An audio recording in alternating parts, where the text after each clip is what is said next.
Thank you for joining us for Quavo's April 2022 Mandates Updates. In this video, we're going to cover the updates to both the Mastercard and Visa rules that will go into effect on April 16th. The Mastercard updates for this mandate season revolve around merchant-branded prepaid gift cards, as well as updates to travel and entertainment merchants. First, in cases involving the purchase of a merchant-branded prepaid gift card without an expiration date that is printed on the card, if that merchant subsequently goes out of business, there are two timeframes that have been updated for that recovery scenario. First, for transactions completed using a card issued in either Canada or the United States at a merchant located in either Canada or the United States, the time frame for dispute is 120 calendar days from the central site business date of the first presentment. For all other transactions, the time frame is within 540 calendar days from the central site business date of the first presentment. In cases involving the purchase of a merchant-branded prepaid gift card with an expiration date printed on the card, if that merchant subsequently goes out of business, the dispute window is within 120 calendar days from the expiration date printed on the card. In all other cases, that time frame is within 120 calendar days from the transaction settlement date. Specific to travel and entertainment merchants, the following reason codes have been changed to include updated chargeback reasons as well as specific time limits. The included situations are goods or services were not provided, goods or services were not as described or defective, credits from the merchants have not been processed. We're going to go through these three reason codes in detail around the updated requirements and the timeframes involved. The chargeback time limits have been updated for situations where the cardholder is claiming goods or services were not provided, and the disputes are involving travel or entertainment services in the United States and Canada, where a credit voucher was provided in lieu of a refund. The same update also applies to claims where goods or services were not as described, and the dispute is involving travel or entertainment services in the US and Canada, where a credit voucher was provided in lieu of a refund.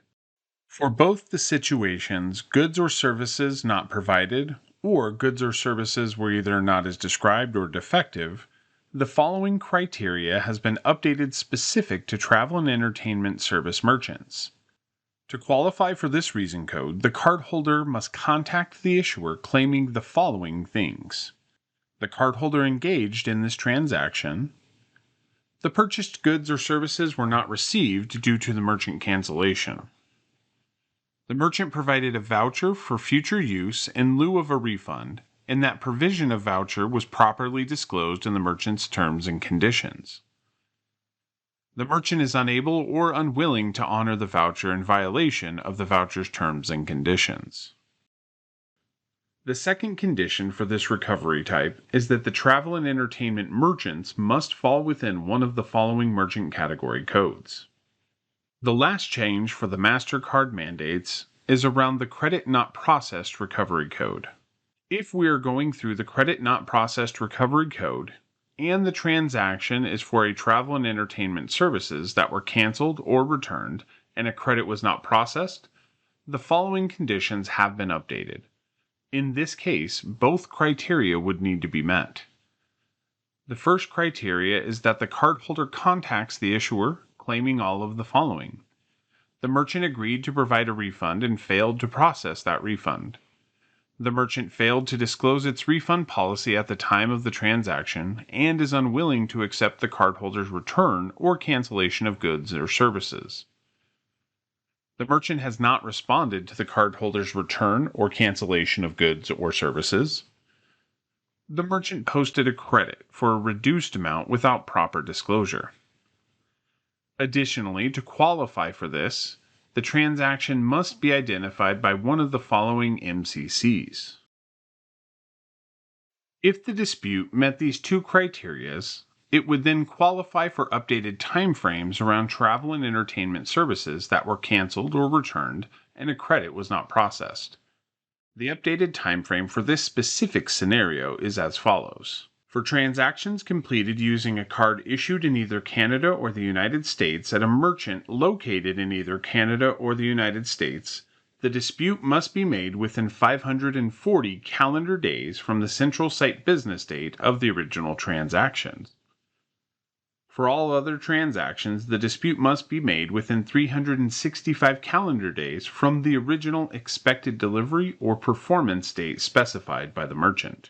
There is additional criteria around the recovery timeframe between 15 and 120 calendar days from the date of the credit documentation, or the date the service was canceled or goods were returned. When waiting the 15 calendar days that would cause the issuer to exceed the 120 calendar day timeframe, the issuer may charge back the transaction earlier than 15 days. When the credit documentation is dated, the date on the credit documentation is counted as day 0.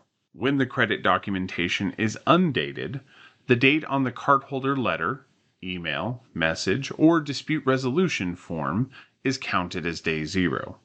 When the cardholder letter is undated, the receipt date of the documentation by the issuer is counted as day 0. Additionally, the issuer can immediately charge back the transaction upon receiving one of the following forms of credit documentation: a letter from the merchant advising the issuer to obtain credit using a chargeback, proof of an improperly disclosed in-store credit, or a TID voided by the merchant. There's one small but vital update to the Visa process that will go live with the April mandate's release of QFD.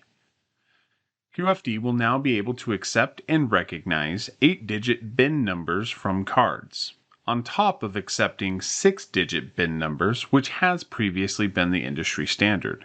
For any Quavo clients that have 8-digit BINs, this should be a seamless transition to allowing those to be recognized and processed through the system.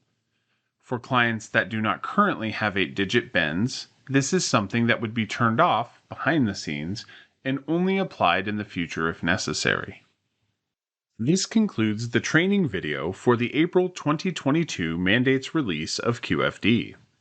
As always, if you have any questions or concerns over any of the topics presented in this video, please reach out to your client experience representative and we will be happy to follow up with you. Thank you for joining us and have a great day.